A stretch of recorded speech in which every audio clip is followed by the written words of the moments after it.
कहते हैं उत्तर प्रदेश में जिसकी सरकार आ जाती है वो दिल्ली की राजगद्दी पर आसीन होता है। तो उत्तर प्रदेश की लोकसभा सीटों में किसकी सरकार आने वाली है? क्या भाजपा जीतेगी या इंडिया गठबंधन जीतने वाला है? बहुत सटीक आकलन इस वीडियो में आपको देखने को मिलेगा। आप चाहें तो इसको नोट करके रख लीजिए और 4 जून को मिला लेना। बिल्कुल सही आकलन इस वीडियो में आपको देखने को मिलेगा। देखते हैं कौन सी सीट कितनी बार और कौन कौन जीता है। इस बार 2024 में लोकसभा चुनाव में भाजपा कितनी सीटें ले जाएगी या इंडिया गठबंधन या समाजवादी पार्टी के हिस्से में कितनी सीटें आने वाली हैं। देखते हैं। मोदी जी की वापसी होती है, उत्तर प्रदेश किसको चुनता है। 7 चरण में टोटल चुनाव होने हैं जिसमें कि आपकी 80 सीटें कवर होंगी। यहाँ पर ध्यान से देखिए, बिजनौर में आप देखोगे तो पहले आरएलडी, बीजेपी और बीएसपी, यानी बिजनौर एक ऐसी सीट है, ये ध्यान से देखोगे 2009 में बिजनौर की सीट पर आरएलडी ने जीत हासिल की। उसके बाद 2014 में भाजपा ने और फिर 2019 में बहुजन समाज पार्टी ने। यहाँ मुरादाबाद में देखोगे तो कांग्रेस ने 2009 में, भाजपा ने 2014 में और 2019 में समाजवादी पार्टी ने। नगीना में देखोगे तो समाजवादी पार्टी ने 2009 में और बीजेपी ने 2014 में और बहुजन समाज पार्टी ने 2019 में। इससे आपको क्या समझ में आ रहा है और इस बार क्या समीकरण बन रहे हैं उसको समझिए। इस बार का जो समीकरण बन रहा है, जैसे बिजनौर की सीट देखोगे तो बिजनौर की सीट हमेशा तीनों के हिस्से में रही है। जो बिजनौर की सीट है इसको आप भाजपा के हिस्से में डाल सकते हैं, भाजपा के हिस्से में ये सीट जाने वाली है। दूसरा मुरादाबाद की सीट है। मुरादाबाद की सीट सबसे ज़रूरी और कंपलसरी सीट है। ये सीट इस बार भाजपा के हिस्से में नहीं जाने वाली है। नगीना की सीट भी इस बार भाजपा के हिस्से में जाती हुई नहीं दिख रही है। और रामपुर की सीट की अगर बात करेंगे तो रामपुर की सीट जो है भाजपा के हिस्से में जाती हुई दिख रही है। कैराना की सीट भाजपा के हिस्से में जाती हुई दिख रही है। मुजफ्फरनगर की सीट भाजपा की मजबूत सीट है। पीलीभीत की सीट भाजपा की मजबूत सीट है। सहारनपुर की सीट भाजपा के हिस्से में जाती हुई नहीं दिख रही है।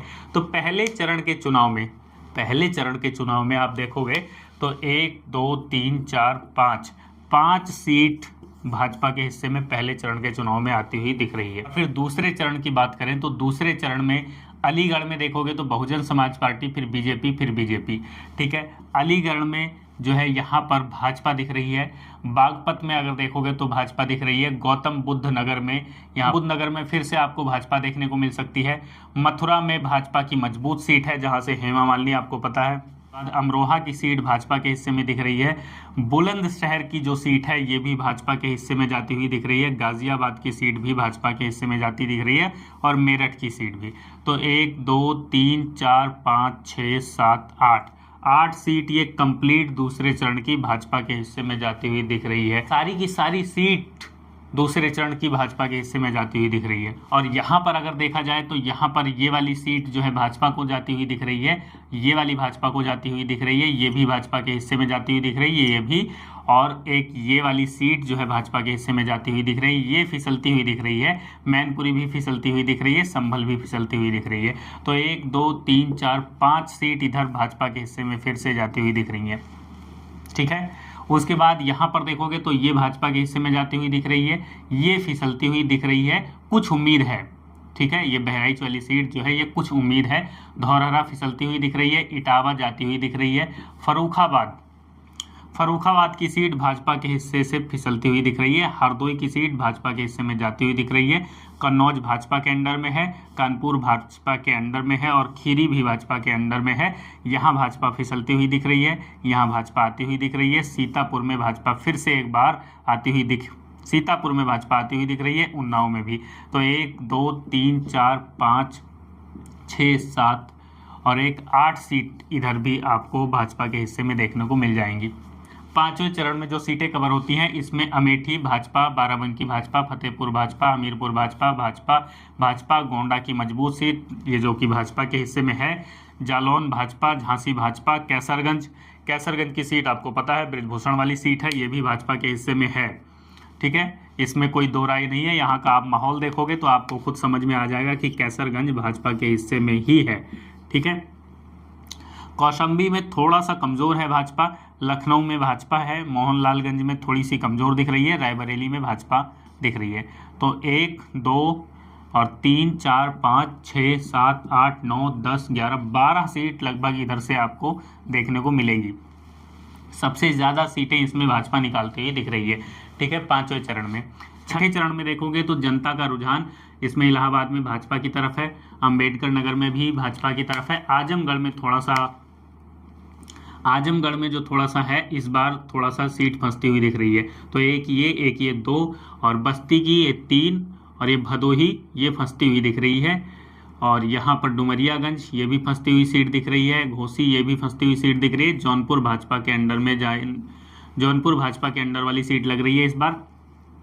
लालगंज भी भाजपा के कंट्रोल में दिख रही है और यहाँ पर थोड़ा कमज़ोर दिख रही है भाजपा, यहाँ भी कमज़ोर दिख रही है, यहाँ भाजपा मजबूत दिख रही है और यहाँ पर जो है भाजपा मजबूत दिख रही है। श्रावस्ती मजबूत है, सुल्तानपुर मजबूत है। 1, 2, 3, 4, 5, 6 और 7 और 8 सीट इधर भी भाजपा के हिस्से में जाती हुई दिख रही हैं। अब देखिए यहाँ पर जो है बलिया में थोड़ी सी कमज़ोर है। बसगांव में जो है भाजपा बसगांव में थोड़ी सी कमज़ोर है। चंदौली में इस बार शायद निकाल ले, आई थिंक देवरिया भी इस बार शायद निकल जाए, गाजीपुर भी निकल जाएगा, गोरखपुर तो आप मानकर चलिए निकला ही हुआ है और कुशीनगर जो है यहाँ भी निकल जाएगा। महाराजगंज में थोड़ी सी कमज़ोर है, मिर्ज़ापुर में भी कमज़ोर है और रॉबर्ट्सगंज में भी कमज़ोर है। सलेमपुर और बनारस की सीट तो मजबूत मानिए, सलेमपुर थोड़ी सी कमज़ोर है। तो 1 और ये 2, ये 3 और एक ये 4, एक 5 सीट इधर मानकर चल लीजिए। ठीक है, तो टोटल कितनी हो गई? 5 और ये 8 और ये 5। ठीक है, तो 5 और 5 10, 8 18 और 8 24, 18 और 8 26, 26 और 12 26 एक हो गई, 12 ये हो गई, 8 हो गई। ठीक है, और 5 हो गई। लीजिए, तो 6 और 2 8, 8 16, 16 और 5 21, 16 और 5 21 और ये 2 एक 3 और 2 5, तो लगभग 50 सीटें, 51